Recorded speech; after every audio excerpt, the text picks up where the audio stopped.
Belum. Bapak Ibu saudara-saudara yang terkasih, sesuai dengan warta jemaat tadi, bahwa ini adalah momen terakhir bagi saya untuk menyampaikan firman Tuhan di dalam ibadah pukul 6 HKBP Serang. Karena memang SK mutasi perpindahan saya telah sampai dan tanggal 1 Juni 2025 saya akan diberangkatkan dari gereja ini di ibadah pukul 8 HKBP Maranatha Cilegon.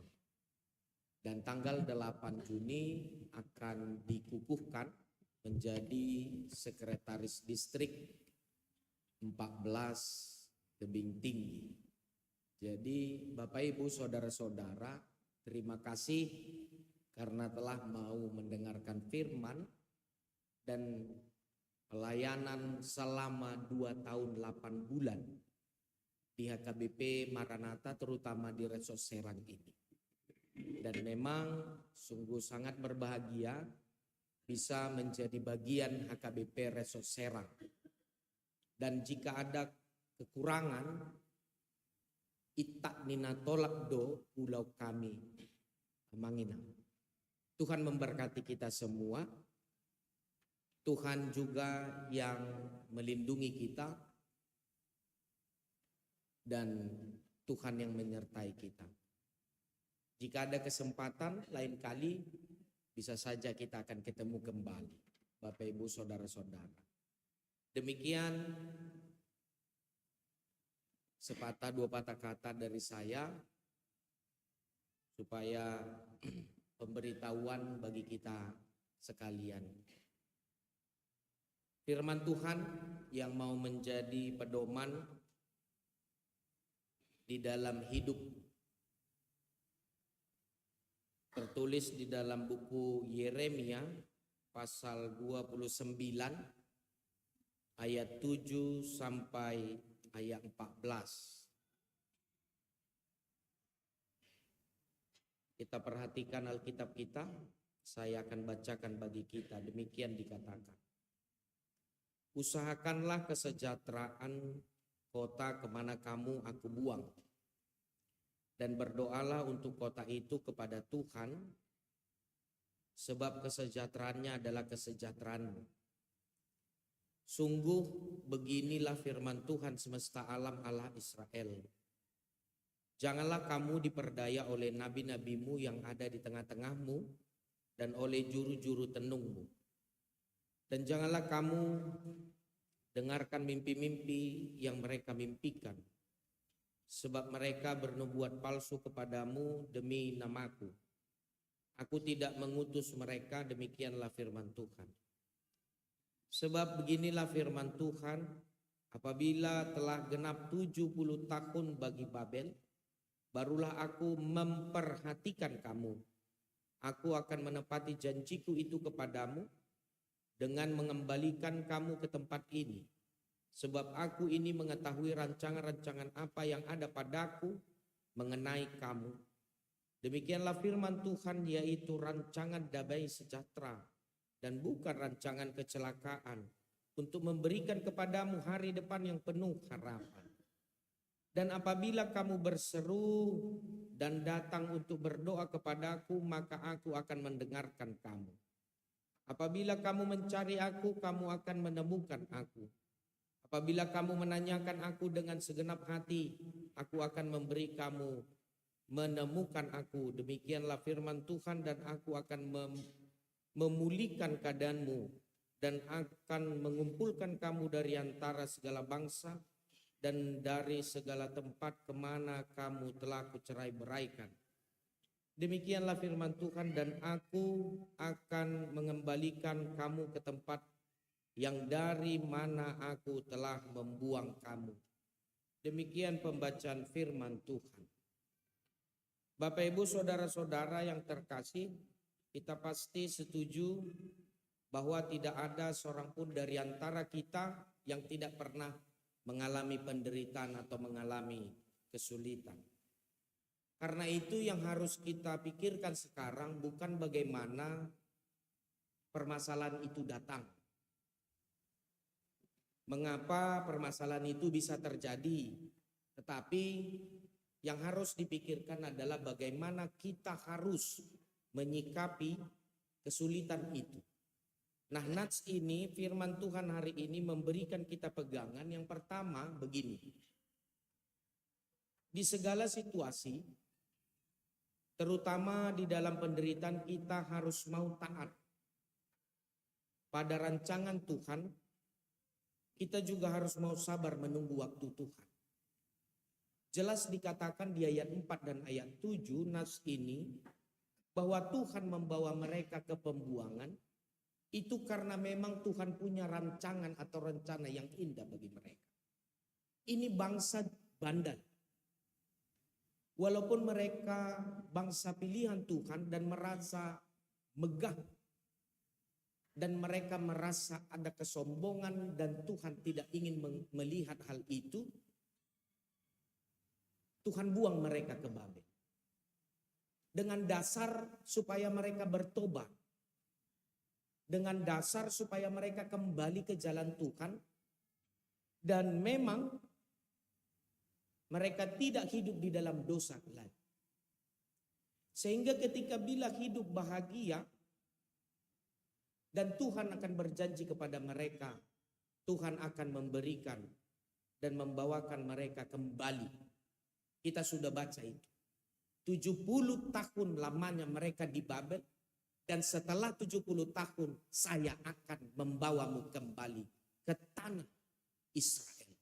Itu janji Tuhan. Dengan janji itu mereka seharusnya bersuka cita. Dengan permasalahan hidup kita pun seharusnya kita bersuka cita. Seharusnya. Tapi terkadang pada saat datang permasalahan, datang pergumulan, datang kesulitan, kita langsung stres, depresi dan nggak tahu mau memikirkan apa. Caranya pertama adalah sebuah ketenangan yang harus kita miliki dalam hal itu. Inilah yang menjadi pegangan di tengah-tengah kehidupan kita dan yakin dan percaya semua yang terjadi akan hidup kita itu sepengetahuan daripada Tuhan. Dan ingatlah Bapak, Ibu, saudara-saudara sekalian, bahwa memang rencana khusus bagi setiap kita dengan kejadian itu Tuhan mau berkata begini. Di segala situasi kita diajak bersahabatlah dengan penderitaan itu, dengan kesulitan itu. Dan kita percaya bahwa Tuhan punya rancangan indah untuk semuanya itu. Dan di segala kejadian, nats ini juga mau berkata dari segala situasi yang harus kita hadapi, kita harus mampu berrogate. Ini nama minggu hari ini. Minggu rogate dikatakan adalah minggu berdoa. Memang setiap hari harus berdoa. Karena napas kehidupan kita umat Kristen sesuai yang dikatakan Martin Luther, setiap hembusan nafas dan tarikan nafas itu adalah doa. Nah, jadi Bapak Ibu saudara-saudara, sama yang terjadi dalam epistel yang kita baca tadi. Bagaimana doanya Paulus mampu menggoncang penjara sampai mereka terlepas, rantai di tangannya terlepas, rantai di kakinya terlepas, pintu penjara terbuka. Dan kepala penjara itu melihat kejadian itu dan dia ingin dibaptis. Pertanyaan mendasar saat ini kepada kita, masihkah kita percaya akan doa yang kita sampaikan kepada Tuhan?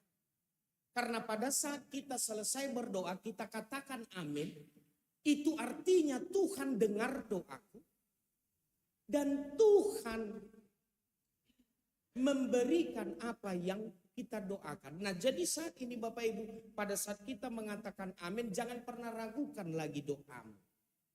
Kita bisa lihat epistel dan evangelium hari ini bahwa memang Tuhan menyadarkan kita melalui nats ini kuasa doa itu besar.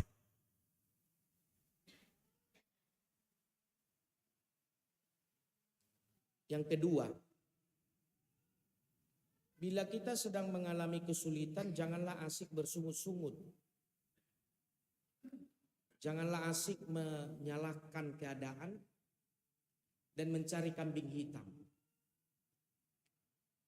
Tetapi mari kita diajak bangkitlah menggunakan kesulitan itu untuk membangun masa depan yang lebih baik. Contoh begini, kita terkadang latah.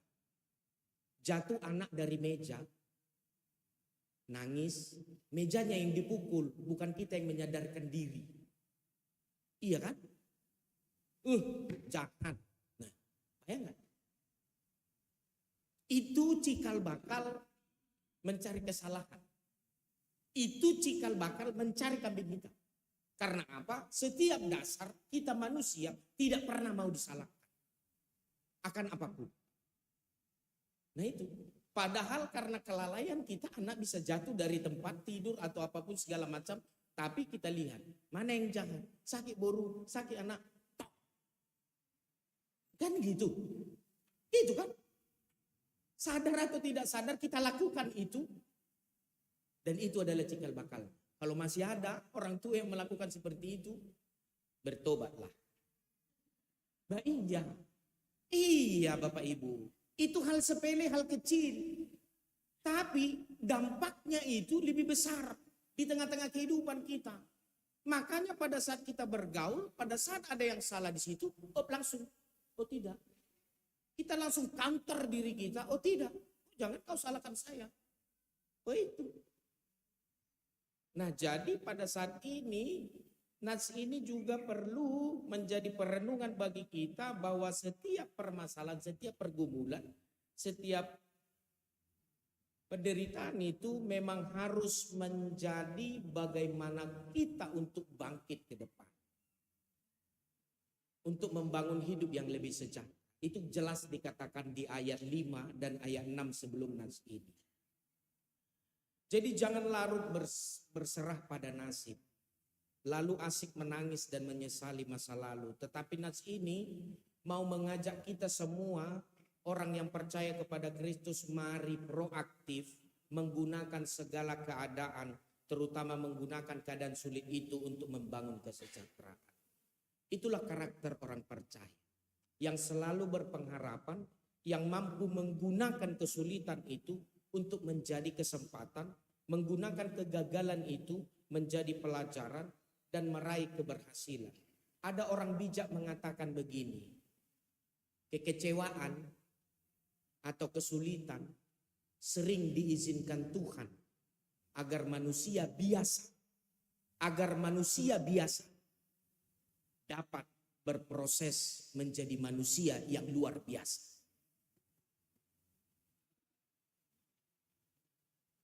Tuhan mau menempa kita menjadi orang yang luar biasa. Yang terakhir, ketiga. Ini yang terpenting. Tuhan mengingatkan kita hari ini bahwa kesejahteraan kita tidak boleh hanya untuk diri kita sendiri. Ayat 7b dikatakan, dan berdoalah bagi kota itu.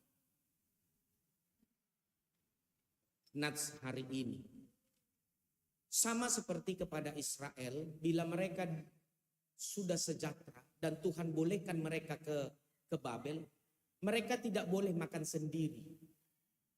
Tetapi mereka harus turut mengusahakan kesejahteraan kota itu. Mensejahterakan orang Babel di mana mereka terbuang.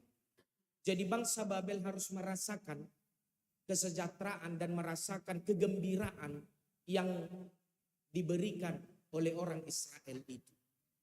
Dan tujuannya adalah, lihat Bapak Ibu Saudara-saudara, tujuannya adalah, sebenarnya tujuan Tuhan selain memberikan pembelajaran bagi orang Israel, Tuhan juga mau menyadarkan bangsa Babel melalui orang Israel, mereka bisa mampu mengenal Allah Yahweh, Allah Israel, karena perlakuan mereka, karena kebiasaan mereka yang selalu meminta mensejahterakan kota itu.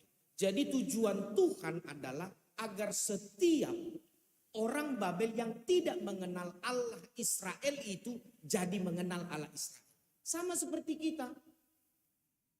Tuhan membiarkan kita ke daerah Serang ini. Ya supaya orang Serang, Banten ini mengenal siapa itu Kristus melalui hidupmu, hidupku. Nah begitu. Dan mungkin kita tidak pernah kompromi kepada Tuhan mau dilahirkan di keluarga mana. Beragama apa. Latar belakang keluarganya bagaimana. Tapi Tuhan mengenal kita dan hak prerogatif Allah memberikan kita di keluarga itu supaya memang nyata kemuliaan Tuhan di tengah-tengah keluarga kita masing-masing dengan kehadiran kita. Begitu.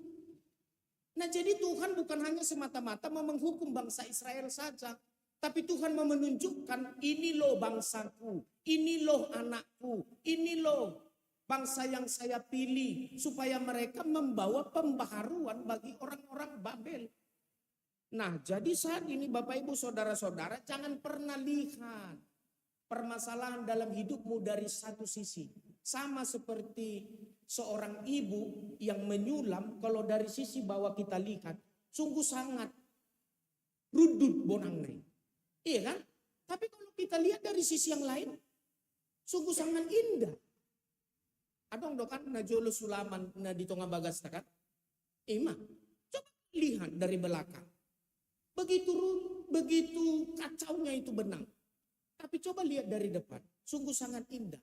Nah, jadi pada saat kita mengalami kesulitan itu atau penderitaan itu dalam hidup kita, jangan pernah melihat dari perspektif pikiran kita dulu. Coba lihat dari perspektif pikiran Allah itu. Apa sih yang mau dikatakan Tuhan melalui kehidupanku ini? Nah, begitu.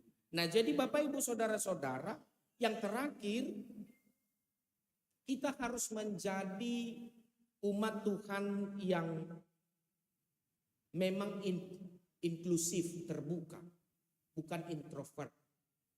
Nats ini bukan hanya memikirkan diri sendiri. Sedikit lagi. Ini yang terakhir sekali. Pikirannya begini. Inklusif dan tidak introvert. Pemikiran begini. Artinya kita jangan sibuk memikirkan, mengurusi diri kita sendiri. Karena kehidupan kita bukan hanya untuk diri kita sendiri. Kita punya keluarga, kita punya teman, kita punya sahabat. Dan Tuhan memberikan kita di tanah Serang ini untuk menjadikan kita juga harus berdoa sapaan untuk pemerintah di tengah-tengah kota ini. Kalau pemerintah bisa mampu melakukan kesejahteraan, kita juga akan sejahtera. Itu kenapa disuruh Nats ini, bangsa Israel dimanapun kau dibuang, saya menyuruh kamu untuk berdoa demi kesejahteraan kota itu. Nah saat ini kita jangan menjadi egois di dalam doa kita, hanya keinginan-keinginan kita saja yang kita minta. Keinginan kota ini, kesejahteraan kota ini juga harus kita minta kepada Tuhan. Karena kalau kota ini sejahtera, kita pun sejahtera. Oh iya dong. Nah jadi saat ini Bapak Ibu, inklusifnya kita harus terbuka kepada yang lain. Dalam Matius dikatakan kita harus menjadi garam dan terang dunia, beri rasa, beri cahaya. Dengan kehadiran kita merasakan kesejahteraan itu, merasakan cahaya itu. Nah jadi saat ini visi HKBP itu jelas, visi HKBP menjadi berkat bagi dunia. Yang terakhir, firman Tuhan ini memberi kita tugas dan tanggung jawab sebagai pendoa sapaan. Karena dikatakan di dalam 1 Timotius 2 ayat 1, naikkanlah permohonan dan doa sapaan dan ucapan syukur untuk semua orang, untuk raja-raja dan untuk semua pembesar, agar kita dapat hidup tenang dan tentram dalam segala kesalehan dan kehormatan. Dan doa syafaat itu diaturkan di dalam almanak HKBP. Pada hari Jumat itu berdoa bagi para pemerintah dan penguasa-penguasa di tengah-tengah kita tinggal. Nah, jadi Bapak Ibu Saudara-saudara, dalam berdoa kita tidak boleh egois. Jadi saat ini jadilah pendoa syafaat yang tulus bagi semua orang di mana kita tinggal. Itu adalah salah satu perbuatan yang menunjukkan iman, menunjukkan kasih kepada kita sesama. Tuhan memberkati. Di Minggu Rogate mengingatkan kembali kita bahwa kuat kuasanya doa itu ada. Percayai doamu setiap doa yang kita sampaikan kepada Tuhan. Dan jangan menjadi pendoa yang egois, hanya kepada diri kita, keluarga kita, orang-orang Kristen saja kita berdoa. Bagi mereka yang tidak mengenal Kristus, doakan. Doakan kesejahteraan kota ini supaya kita juga ikut sejahtera. Amin. Kita berdoa. Terima kasih, syukur bagimu ya Allah kami yang hidup atas firman yang telah kami dengar. Biarlah itu bertumbuh, berakar, dan berbuah yang manis di dalam hati dan pikiran kami yang mendengar, agar setiap kami mampu melakukannya di tengah-tengah kehidupan ini dan menjadi pelaku-pelaku akan firman-Mu di tengah-tengah kehidupan ini. Oleh karena itu kami mohon tuntunan daripada Roh Kudus Tuhan kepada kami masing-masing agar kami mampu melakukannya. Berkati kehidupan kami, berkati kota ini Tuhan, akan kesejahteraannya, bahkan pemerintah, bahkan setiap jemaat-Mu juga terberkati, agar setiap mereka mampu melakukan tugas tanggung jawab selaku warga negara dan warga gereja di tengah-tengah kehidupan mereka. Terima kasih Tuhan, biarlah kehendak-Mu yang jadi, tambahkan iman percaya kami kepadamu. Amin. Kita puji Tuhan sambil mengumpulkan pilihan persembahan amplop, kita bernyanyi.